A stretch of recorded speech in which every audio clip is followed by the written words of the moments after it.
E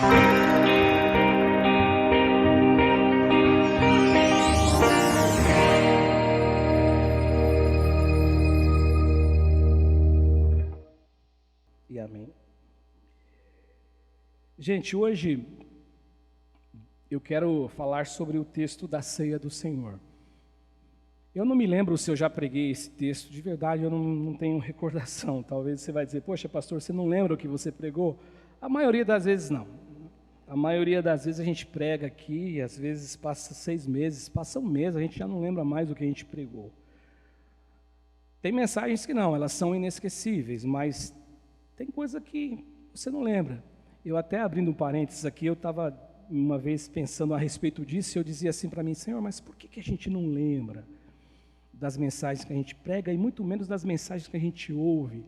E aí um dia, lendo um devocional, eu tive a resposta de uma pessoa que escrevia, falando a respeito disso, e ele dizia o seguinte, que você provavelmente que está me ouvindo, você não lembra o que você comeu no dia 5 de janeiro de 2020 no seu almoço. Você não vai lembrar. Não vai lembrar o que você jantou nessa data. Agora, quando você conheceu o teu marido, quando você conheceu a tua esposa, ou quando você teve um momento especial com um filho, com um pai, com uma mãe, pode passar o tempo que for, você vai lembrar. Agora, o interessante é que nos dois casos, não vamos falar de alimento, né, já que a palavra de Deus é um alimento, nos dois casos você foi alimentado. Você comeu no dia 5 de janeiro e não lembra, mas aquilo te alimentou, foi um alimento que você precisava para o dia. Só que tem uma mensagem que ela é especial e aí você acaba guardando ela para o resto da vida. Você morre com aquela mensagem na tua mente, na tua alma. E eu não me lembro exatamente de ter falado a respeito disso, eu nem vou ler o texto. E até quarta-feira eu tinha uma outra mensagem para pregar aqui. Mas aí na quarta-feira o meu coração ele começou a pensar a respeito deste momento, que daqui a pouco eu e você vamos participar da ceia do Senhor. E aí eu fiquei pensando, quantas vezes eu já participei da ceia do Senhor? Já que a mensagem hoje é que você não pode esquecer, coisas que a gente não pode esquecer, não podemos esquecer. Quantas vezes eu já participei da ceia do Senhor? Aí eu comecei a pensar, né? Eu pensei o seguinte, eu me converti no ano de 1982, em agosto, no dia 5 de agosto, 15 de agosto, essa data eu não tenho, não me falaram que era importante ter, não me ensinaram. Só que chegou em novembro, eu completei 18 anos, no dia 25 de novembro, no dia 5 de dezembro eu me batizei. Aí essa data eu marquei, era a data do novo nascimento. Eu acho que deveriam me falar da data que eu aceitei Jesus, mas ninguém me falou, eu não sabia, não tenho essa data, eu sei que foi em agosto. Então provavelmente eu tenha tomado ceia em janeiro de 1983. Vocês ainda nem tinham nascido, muitos de vocês, e eu já estava tomando Santa Ceia. E aí, eu fiz as contas, considerando o mês passado, o mês de julho de 2020, eu chutei aí uma continha básica, 446 vezes eu já tomei a Santa Ceia, em todo esse período. E sem contar as repetidas, né? As repetições dos 3 cultos, dos 2 cultos anteriormente, antes de nós termos os 3 cultos aos domingos. Então foram muitas mais vezes. E pensando nisto, eu comecei, a minha mente, o meu coração começou a pensar uma coisa além disto, sobre a importância que eu dou para a ceia do Senhor e que você dá para a ceia do Senhor. O valor que nós damos, qual é o valor que nós damos para a ceia do Senhor? É importante, foi importante e tem a mesma importância quando eu tomei lá em 1983, em janeiro, porque eu vejo aqui, hoje eu sou pastor aqui no Alves Dias, e quantas pessoas que se batizam e falam assim, poxa, eu não vejo a hora de chegar à ceia do Senhor, que agora eu vou participar como batizado da ceia do Senhor. Então é uma alegria. Mas o que mudou de lá para cá? Ou com o passar do tempo, isso foi se tornando uma repetição, uma rotina, uma coisa que vai acontecendo no piloto automático, onde você às vezes pega o teu carro e senta e vai para um lugar, e quando você chega naquele lugar, você fala, cara, eu não lembro de nada que aconteceu pelo meio do caminho. Já aconteceu isso com você muitas vezes. Eu já cheguei para lugares errados às vezes. Eu falei, para onde que eu estou indo? Eu tenho que voltar, piloto automático. Será que isso não acontece também quando a gente fala da ceia do Senhor?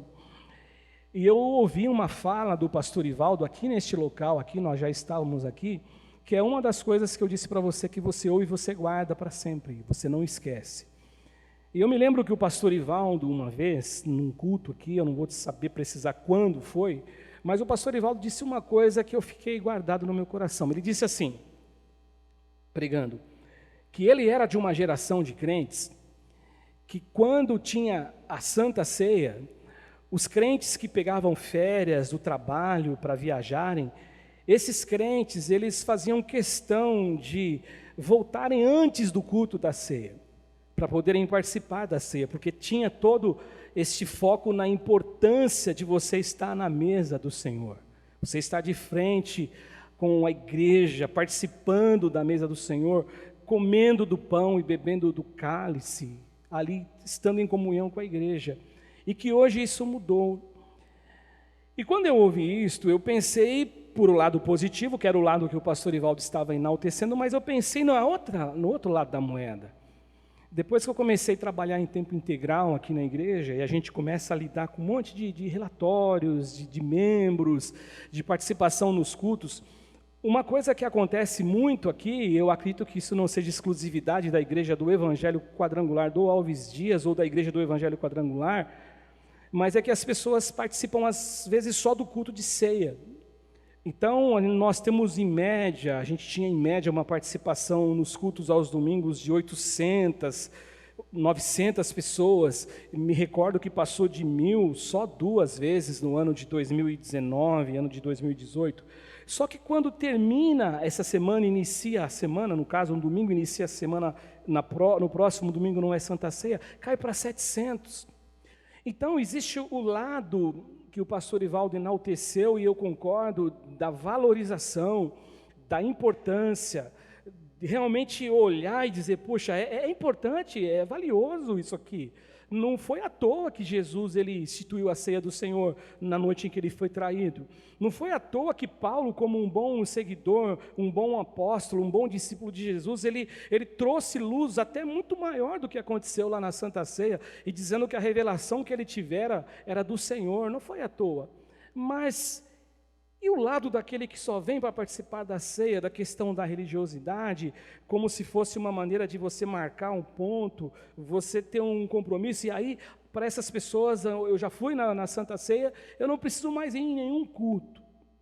E aí, tanto para um lado como para o outro, o meu pensamento aqui hoje é coisas que eu não posso esquecer, coisas que nós não podemos esquecer, em relação à nossa fé com Deus. E quando a gente abre a Bíblia para ver o que Jesus fala, Jesus ele foi muito direto em relação a essa questão. Jesus ele foi muito enfático quando ele falou sobre a subsistência, da impossibilidade da subsistência autônoma. Jesus ele disse assim, é impossível que você subsista por si só. Não tem como, não tem como. Eu já ouvi alguém dizer assim, pastor, não para mim, perguntando a um outro pastor, pastor, eu poderia, ou tem alguém que poderia sobreviver pela lei? E ele disse assim, sim, poderia, desde que ele cumprisse a lei do início até o fim. Ou seja, é impossível, porque se você peca em um e você erra em um ponto da lei, você já incorpora todos os outros como um erro único, você vai errando em todos. Não adianta eu ser um bom homem, não adianta eu tratar a igreja bem, não adianta eu amar as pessoas, mas se eu sou infiel com a minha esposa, eu estou em pecado, eu estou cometendo um erro que pela lei eu vou ser julgado. Então não existe como eu existir sem Jesus. E Jesus, quando ele está discutindo com os judeus, lá em João capítulo 6, no verso 53, que é um texto que você conhece, Jesus ele respondeu para a turma dizendo o seguinte, em verdade eu vos digo, e olha o que Jesus vai afirmar, se vocês não comerem a carne do Filho do Homem, e se vocês não beberem o seu sangue, vocês não têm vida em vós mesmos. Então a questão é de vida, a questão é vital, a questão é, se eu bebo do sangue de Jesus, se eu como da carne de Jesus, eu tenho vida. Se eu tiro isso da minha vida, se eu tiro isso da frente, ou se eu faço isso com um sentimento totalmente, simplesmente pelo aspecto da religião, do cumprimento de uma tabela, sem lembrar daquilo que eu não posso esquecer, esquecendo um monte de coisa, eu não estou realmente comendo da carne e bebendo do sangue de Jesus. Porque a questão é tão vital que ele fala assim, ó, quem comer da minha carne e beber o meu sangue tem a vida eterna, e eu o ressuscitarei no último dia.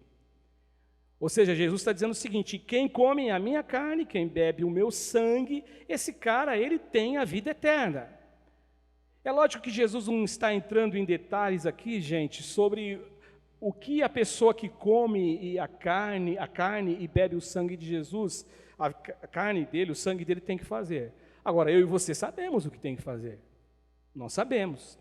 Como eu estava dizendo agora, não adianta eu vir participar da mesa do Senhor, participar da ceia do Senhor, como um ritual que é necessário, como algo que eu precise fazer, porque não, eu tenho que fazer, porque isso vem como uma mentalidade religiosa, mas se todo o meu viver, ele é um viver divorciado daquilo que Jesus ensinou na palavra dele, daquilo que Jesus ensina. Então ele fala o seguinte, agora quem come, não divorciado de mim, quem come a minha carne, quem bebe o meu sangue, e existe a sua vida como um discípulo de Jesus, como alguém que teme a Deus, como alguém que ama a Deus, como alguém que ama o seu próximo, como alguém que é um ser humano que respeita as pessoas, porque João vai dizer o seguinte, se dissermos que andamos na luz, que temos comunhão com eles, que andamos na luz, mas na verdade a gente viveu uma vida totalmente de pecado, nós mentimos. Ele diz assim, se andarmos na luz, como Ele está na luz, temos comunhão uns com os outros, e o sangue de Jesus, o seu Filho, nos purifica de todo pecado. Ou seja, se andarmos na luz, se vivemos na luz, nós temos comunhão, mas por quê? Por conta disso aqui. Porque Ele vai dizer, pois a minha carne é verdadeira comida, e o meu sangue é verdadeira bebida. Aí os não entendidos de plantão podem dizer assim, mas como lá com Jesus no caso, mas esse cara vai dar-nos comer a carne dele? E talvez alguém diga assim, mas qual é o significado disso em relação à ceia? Mas quer dizer então que quando eu como pão, eu estou comendo a carne? A gente sabe que a nossa igreja não crê na questão da transubstanciação. É isso, que fala, Davi?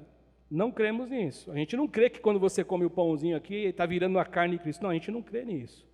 A gente crê no ensinamento. A gente crê naquilo que a Bíblia nos mostra, que Paulo nos ensinou. Mas Jesus disse, olha que interessante, Mateus fala isso no capítulo 26 e Lucas no capítulo 22, versículo 19 e 20. Ele fala assim, e tomando um pão, Jesus pegou um pão na última ceia do Senhor antes dele morrer, a última ceia dele com os seus discípulos. A última ceia que foi naquele cenáculo que ele mandou, onde que vai comer a Páscoa, a última Páscoa, perdão.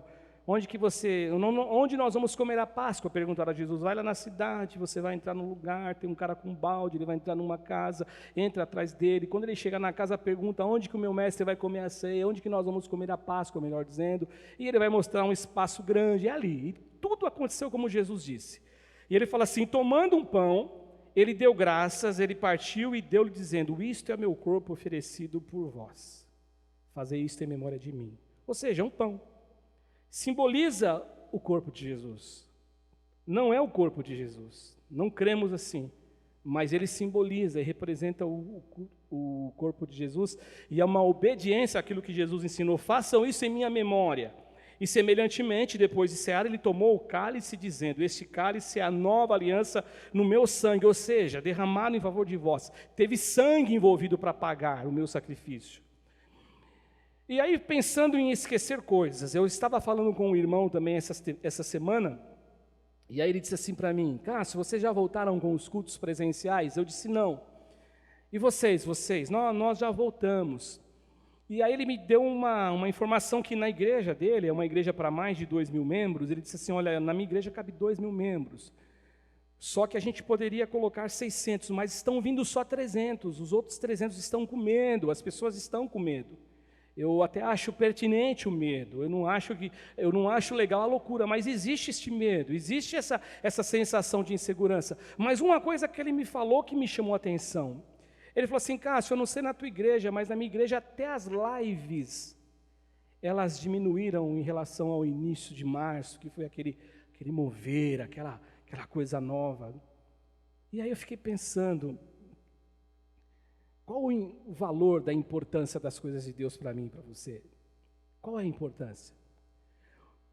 O tempo, ele tem sido generoso para você e tem feito com que você amadureça, em relação às coisas de Deus, em relação a você priorizar e dar valor a algo que você está vendo lá na tela do seu computador ou na tua televisão que está falando, ensinando de Deus para você, ou não, ou de repente, não, nada, eu já sou autossuficiente, eu não preciso ouvir, o meu pastor, ele sempre prega as mesmas coisas, eles falam sempre as coisas que eu já conheço. Qual o nível de importância? E aí eu volto a dizer que não é um negócio que é um privilégio, ou que é alguma coisa que está acontecendo com a gente. Não é, está acontecendo de modo geral. A igreja, ao mesmo tempo que ela está avançando, e muitos quando chegam naquele horário, eles sabem que ele tem um compromisso, e não é a mesma coisa, porque não é mesmo, eu reconheço que não é diferente de estar aqui, mas eu estou lá, eu estou comendo da palavra. Ah não, agora passou o tempo, tem tanta coisa para ver, eu tenho tanta coisa para assistir. Qual é o nível de importância que eu tenho das coisas de Deus? O tempo foi generoso, eu cresci, estou crescendo, estou me envolvendo. O Espírito Santo de Deus é uma experiência de realidade comigo. Eu me relaciono com o Espírito Santo de verdade. Eu acordo lembrando de Deus, eu vou dormir lembrando de Deus. As minhas orações, ainda que sejam orações rápidas no trânsito, na hora que eu estou indo para o trabalho, mas eu sei que tem um Deus que está me olhando, que está me vendo, que está me enxergando. Como tem sido a gente com Deus nesse momento? E a Santa Ceia, eu acredito que talvez seja uma das coisas que a gente esquece de muitos valores dela, da ceia do Senhor, que alguns falam a Santa Ceia. Ela tem a importância para mim, lá de janeiro de 1983, ela tem a mesma importância hoje. Ela tem a mesma importância quando a primeira vez eu, pastor, ministrei a ceia, tremendo na base, com medo de falar alguma coisa errada, que o pastor bispo não estava mais comigo, ele estava para cá, eu estava para o Ferrazópolis, eu estava aqui, ele estava para o Ferrazópolis, e a gente ali, cada um num local, e a gente bambeando. Será que teve o mesmo valor, a mesma intensidade, a mesma alegria, e tem o mesmo valor de quando eu participava? E eu vi aqui, eu quero destacar algumas lições que a própria Bíblia e o próprio texto de Paulo aos Coríntios destaca, que nós não devemos esquecer, que nós precisamos lembrar sempre. A primeira lição, ela está no verso 3 e no verso 24. Porque eu recebi do Senhor o que também vos entreguei, que o Senhor Jesus, na noite em que ele foi traído, ele tomou o pão, e tendo dado graças, o partiu e disse: isto é o meu corpo que é dado por vós. Façam isso em memória de mim. O que eu não devo esquecer? Eu não devo esquecer que Jesus pagou o meu preço. Eu não devo esquecer que Jesus morreu a minha morte. Jesus morreu a tua morte. Eu não devo esquecer que Jesus, ele morreu na cruz porque ele me ama. Ele me amou, ele sofreu, ele carregou a cruz, ele foi pregado na cruz, teve na sua fronte o espinho cravado por amor, por amor.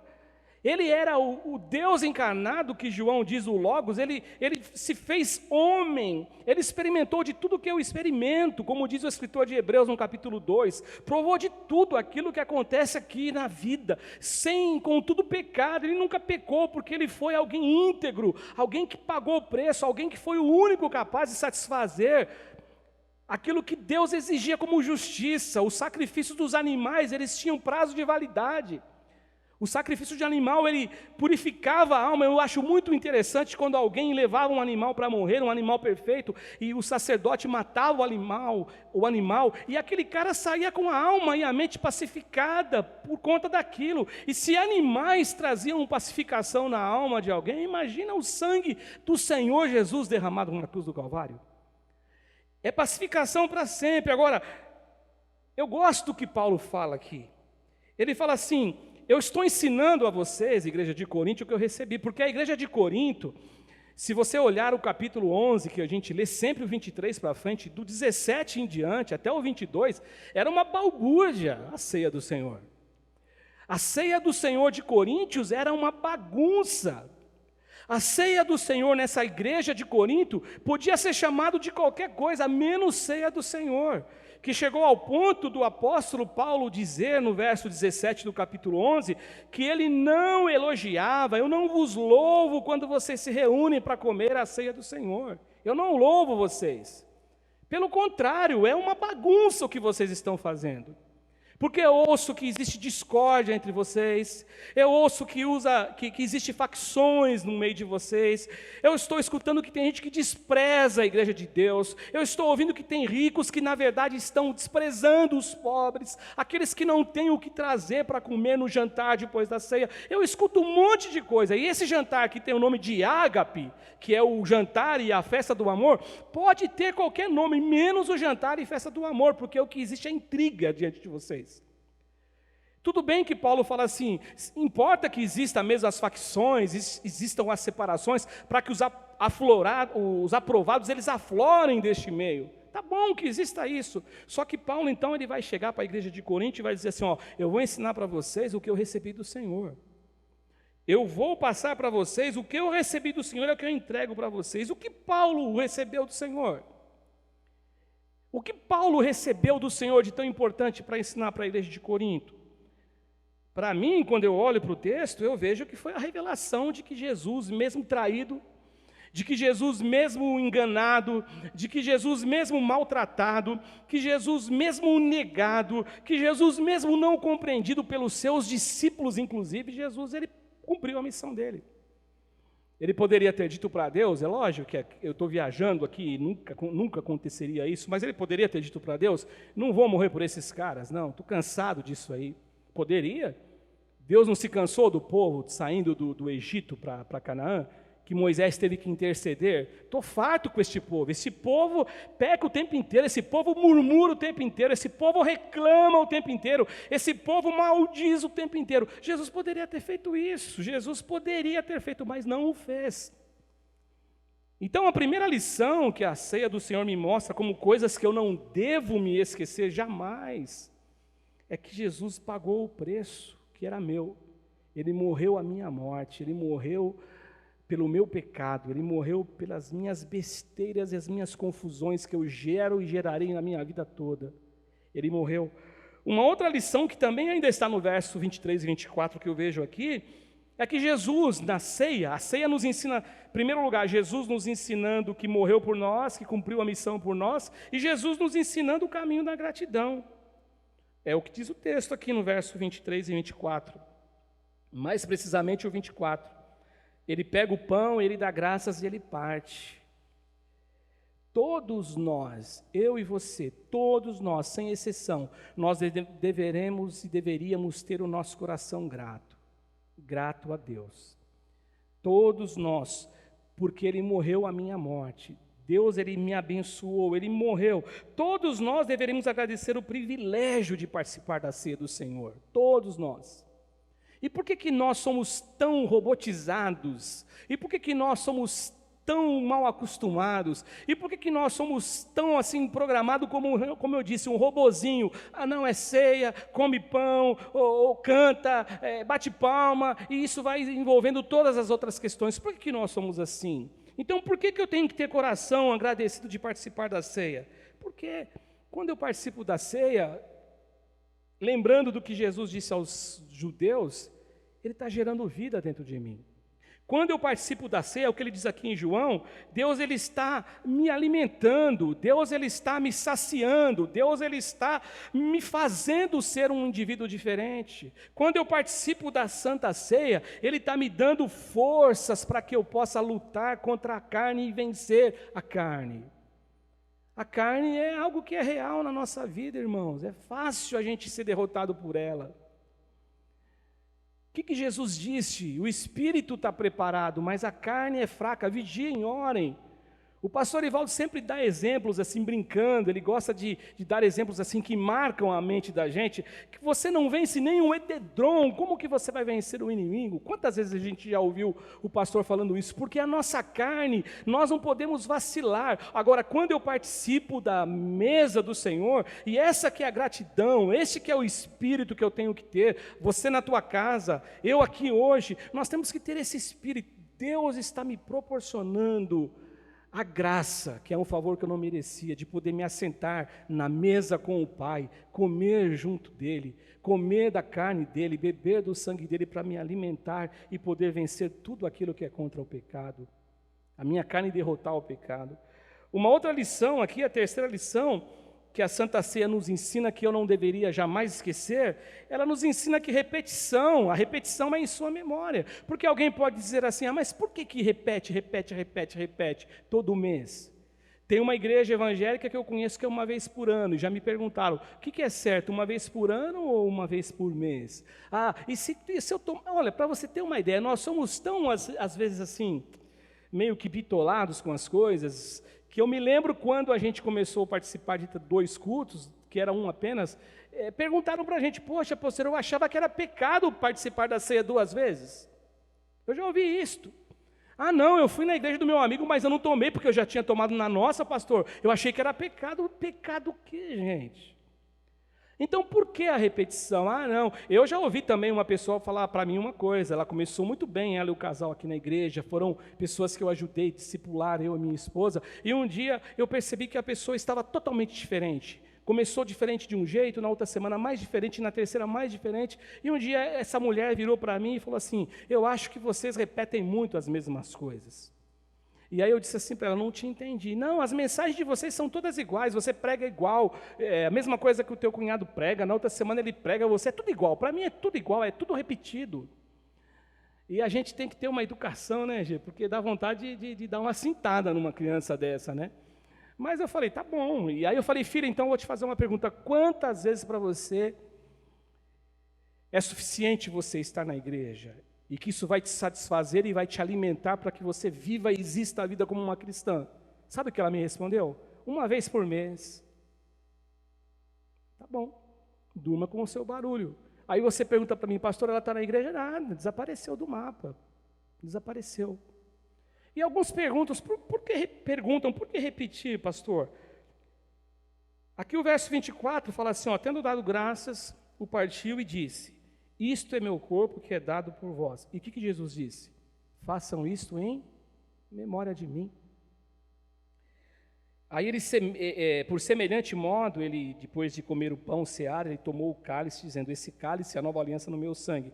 Fazei isso todas as vezes que beberdes em memória de mim. Ou seja, Jesus, ele está ensinando essa repetição. Agora, repetição por repetição, repetição vazia, repetição sem importância, é repetição mesmo. Ela só é repetição. Eu não vou dizer para você que com o passar do tempo, você fica mais maduro e você começa a ver as coisas diferentes. Eu não vou dizer para você que isso não possa acontecer. Mas o amor não pode apagar dentro do coração, não pode ser apagado. Eu conversei com uma pessoa aqui hoje, antes da gente começar o culto, que ele estava dizendo, a pessoa é assim, ou ele está lá em cima, ele está lá nos céus, nas nuvens, lá por cima dos aviões, voando, numa fé terrível, se é que existe fé terrível, né? Ou ele está lá embaixo, é 880, ele não tem meio termo. Ou ele está bem demais, ou ele está uma porcaria. E Deus não quer isso para a gente. E nessa questão de repetição é a mesma coisa, não é repetir por repetir, mas é repetir o gesto dentro da alma, com prazer, com alegria, com vida, com energia de Deus. Eu repetir é saber que eu estou aqui todas as vezes falando de Deus, comendo de Deus, bebendo da água viva, comendo da carne dele, bebendo do sangue dele, e isso está me saciando. Aliás, eu não almoço todos os dias. Você não janta todos os dias, mas a gente, às vezes, com as coisas espirituais, a gente fica colocando complicadores para dizer, não tem necessidade. Tem necessidade, porque é uma ordenança, porque é Jesus que falou. E aí uma quarta lição é que a repetição, ela deve me lembrar de alguma coisa. Eu não posso esquecer disso, que Jesus vai voltar. Sabe por que ele vai voltar? Porque ele venceu a morte. Essa é a quarta lição que eu não devo esquecer, ele vai voltar. Porque nascer a gente não percebe, isso está no verso 26. Porque todas as vezes que vocês comerem deste pão e vocês beberem deste cálice, vocês anunciam a morte do Senhor até que Ele venha. Olha que coisa linda. Essa repetição, então, aqui nesse texto, deve nos lembrar, e eu nunca posso me esquecer, que o Deus quem eu sirvo é um Deus poderoso. que a morte não o deteve, que a morte não o segurou. Qualquer líder de religiões que marcaram época, que foram pessoas que dirigiram um povo, que fizeram alguma coisa, que está aí por aí, realmente pessoas que conseguiram marcar a época, que conseguiram atrair pessoas, estas pessoas morreram. Elas morreram. Jesus não, ele morreu, mas ao terceiro dia ele ressuscitou, ele está vivo, ele venceu a morte. Eu não posso me esquecer disso, essa repetição então me mostra isso. Paulo, quando ele escreve a carta aos Coríntios, Paulo fala assim, ó, capítulo 15, versos 54 e verso 56, do 54 ao 56. Tragada foi a morte pela vitória.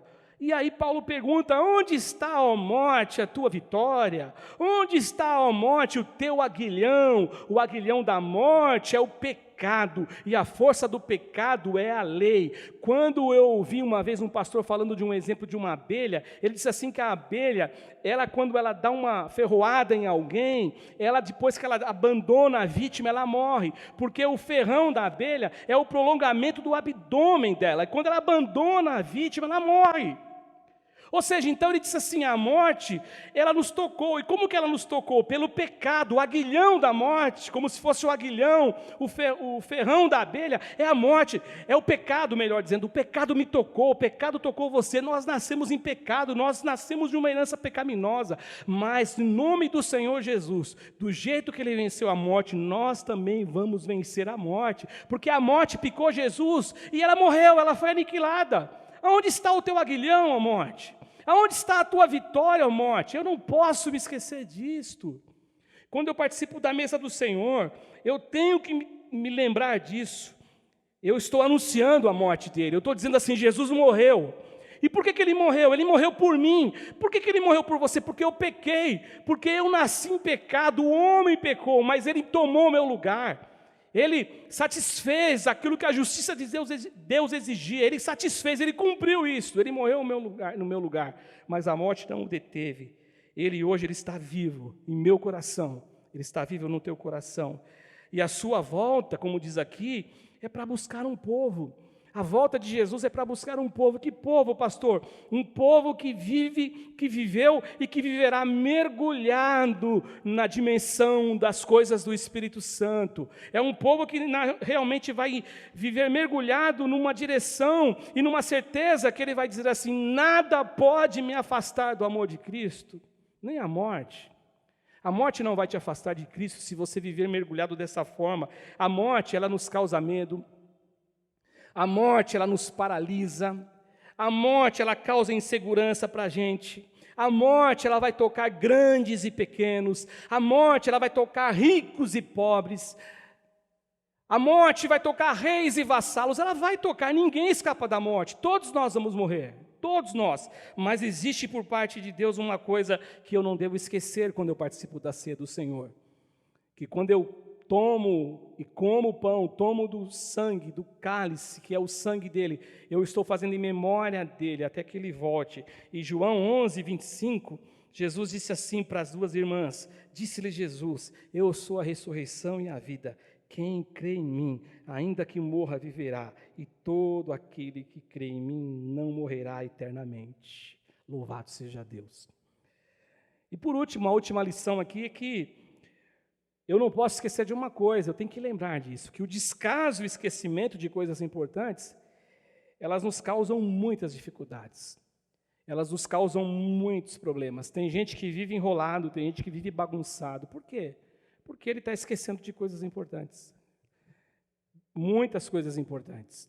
Tem gente que está ferindo princípios, essa é a razão que eu e você não podemos, como diz o texto aqui de 1 Coríntios, no capítulo 11, aqui que eu estou lendo com você, do 27 ao 30, eu não posso deixar apagar da minha memória coisas importantes, o tempo não pode roubar de nós essa capacidade de crer na palavra de Deus, porque eu corro o risco de, nesse esquecimento, me tornar cínico em relação às coisas da vida, e aí isso nos faz viver o ciclo aqui das indignidades, dos indignos, é o verso 27 que diz isso, aquele que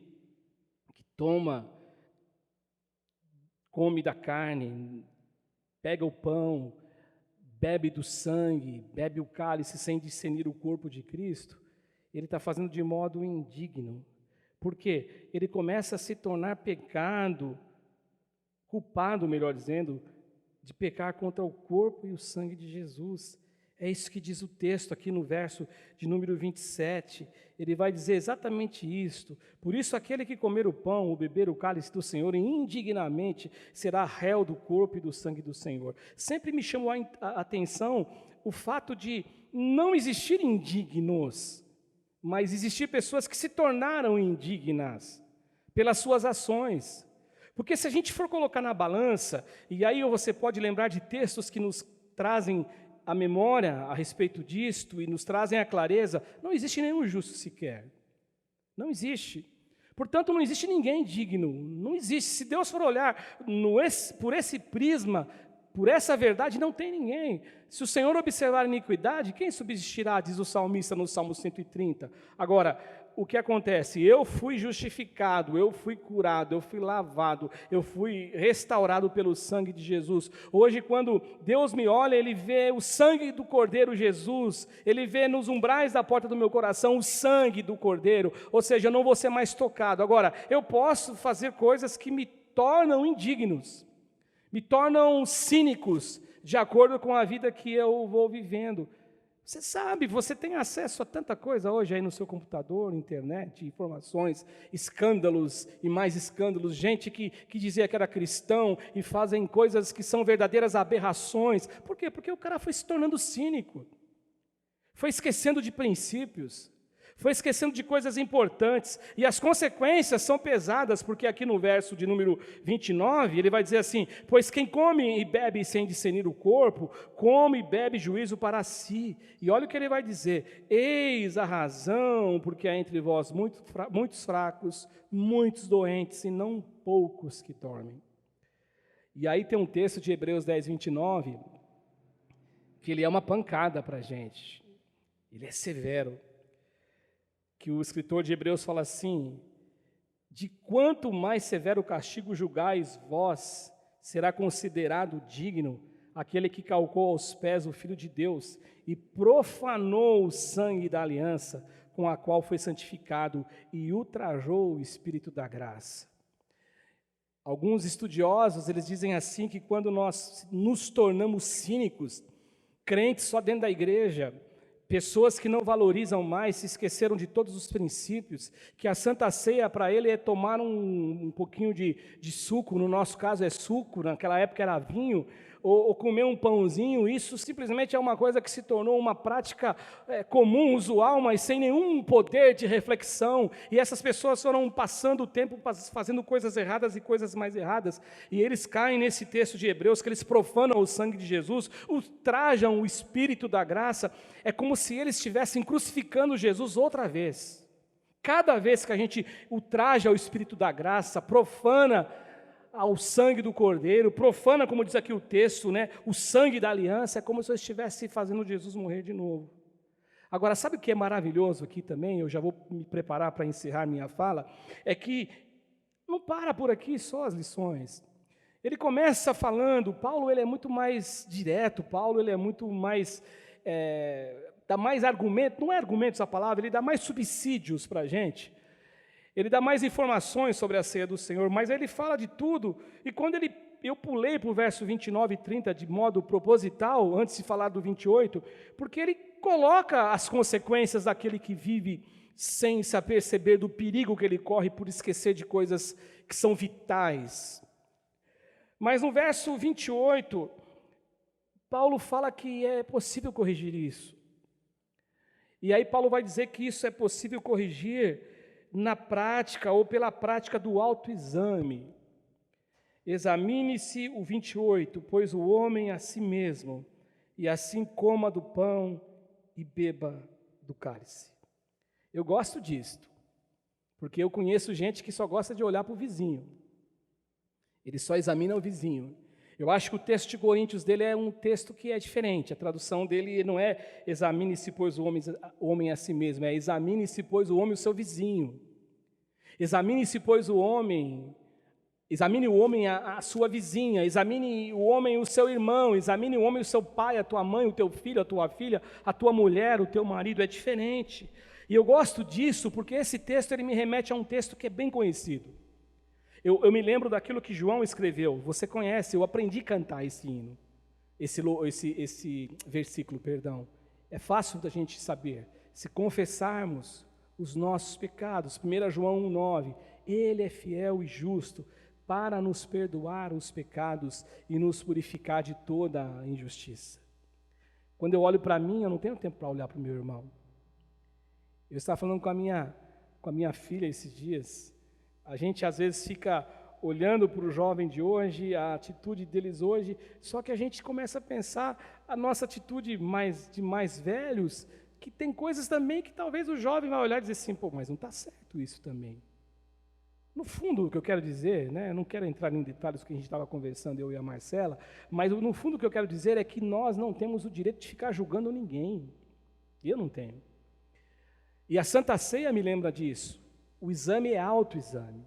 Isso eu não posso esquecer. Por isso que eu disse para vocês, existe aquela máxima que o pastor Ivaldo colocou, existe sim, eu concordo, isso tocou meu coração.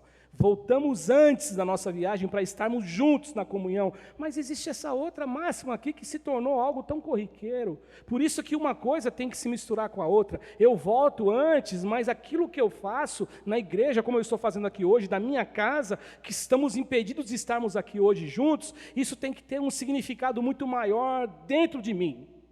Tem que ser uma verdade dentro de mim. Tem que explodir como uma bomba dentro de mim e arrebatar o meu ser, a minha vida, a minha história. Que isso faça com que para o lado de fora as pessoas olhem para mim e digam, poxa vida, que cara maravilhoso, que mulher maravilhosa, que menino maravilhoso. Não porque ele faça algum esforço, porque ele é um espelho, ele é uma pequena luz daquilo que Jesus foi e é na vida dele. E por último, né, esse poder aqui, que eu disse para vocês, aliás, o que eu não posso esquecer, que existe remédio, existe conserto, existe. E ele fala aqui que esse proceder, né, de autoexame, ele me traz livramento da autocondenação, não da autocondenação. Tem pessoas que se autocondenam? Tem, mas esse que julga, ele nunca se condena, ele quer para o lado dele sempre misericórdia, para os outros justiça. Aí Jesus ele fala por meio de Paulo, né? Deus fala por meio de Paulo no Evangelho aqui de Coríntios. Porque se nós julgássemos a nós mesmos, não seríamos julgados. Mas quando julgados, nós somos disciplinados pelo Senhor para a gente não ser condenado com o mundo. Eu termino aqui minha fala dizendo que o amor de Deus é inexplicável. Eu não entendo o amor de Deus. Eu não entendo. Tem pessoas que falam assim, aquele lá roubou, matou, traiu, adulterou, fez diabo a quatro, que nem dizem as pessoas, e agora virou crente. Louvado seja Deus por isso. É um trabalho extraordinário do Espírito Santo. Extraordinário. Eu falo assim, eu disse para vocês, me converti no ano de 1982. Quem é bom de conta, façam as contas quanto tempo existe. Tem pessoas que têm muito mais tempo de conversão do que eu. 37 anos eu vou fazer, 38 anos, tem pessoas que têm muito mais. Imagine se alguém chegasse para nós e disséssemos, olha, esse caminho que você segue não é o caminho de Deus. Esse caminho que você está perseguindo a vida inteira, que você agora é um pastor, que você ensina, que você prega, que você ora, que você conversa com pessoas, tudo isso está errado. Não é o caminho de Deus. E se realmente estivesse errado e a pessoa que me falasse isso estivesse andando no caminho certo, como que eu mudo, irmãos? Esse é um exemplo. Como que eu mudo? Só por um agir do Espírito Santo de Deus. E aquele que matou, aquele que roubou, aquele que adulterou, aquele que mentiu, como que esse cara muda? Só por um agir do Espírito Santo. Agora, o amor de Deus é inexplicável. Mas por que o passar do tempo faz com que muitos abandonam as práticas vitais para a vida? Por quê? Por que eu não oramos mais como orávamos no começo? Eu digo para minha esposa assim que eu conheço uma família que eu dizia assim para ela, eu digo para minha esposa, ela vai saber de quem eu estou falando. E eu não estou atacando ninguém, porque eu nem tenho mais contato com essa pessoa. Eu dizia assim, eu falo para ela, eu vi essas meninas curvadas no altar de Deus chorando. E hoje estão numa condição diferente. Por que com o passar do tempo a gente vai mudando. Por que tanta desvalorização com as coisas de Deus? Por que a gente desvaloriza tanto as coisas de Deus? Eu só sei de uma coisa, eu preciso de Deus, eu preciso de Deus.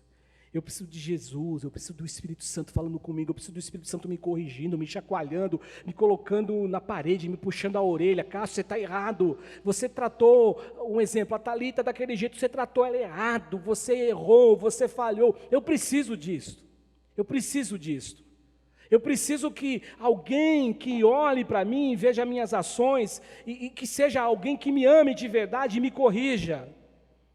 Me bote o dedo na cara com respeito, no bom sentido falando, e diga assim, você está errado. Eu não preciso de alguém que me abrace e passe a mão na minha cabeça o tempo inteiro, quando eu estou indo a passos largos para o erro, para o inferno, para o buraco. Eu não preciso de gente assim, eu preciso de pessoas experientes, eu preciso de me relacionar com gente de Deus, gente que aprendeu a conviver com Deus, gente que conhece a Deus, que vai me ensinar o caminho da vida. Eu preciso de gente que vai dizer para mim assim, Cássio, a vereda do justo é como a luz da aurora, que vai brilhando mais e mais até ser dia perfeito. Ou seja, então eu não vou me conformar com os meus erros, não. Se o texto sagrado diz isto, se a minha vereda é como a luz da aurora que vai brilhando, eu preciso brilhar mais e mais todos os dias. Eu não posso retroceder, eu não posso olhar para trás, eu não posso ser um exemplo negativo e um exemplo contrário, que a minha luz ela vai se tornando uma luz negra, uma luz escura até ela apagar. Não, não posso ser assim. Então eu quero que a misericórdia de Deus me acompanhe. Senhor, Tu sabes disso, eu oro sempre assim, que a Tua misericórdia me acompanhe, que a Tua graça me acompanhe, e que o Teu amor me abrace, e que o Espírito Santo de Deus me incomode, me corrija e me mostre o caminho verdadeiro. E é o desejo que eu tenho para você hoje, não só hoje, mas sempre, sempre, sempre, meus amados irmãos, meus amigos e amigas e irmãs. Que o Espírito Santo de Deus te abençoe, em nome de Jesus.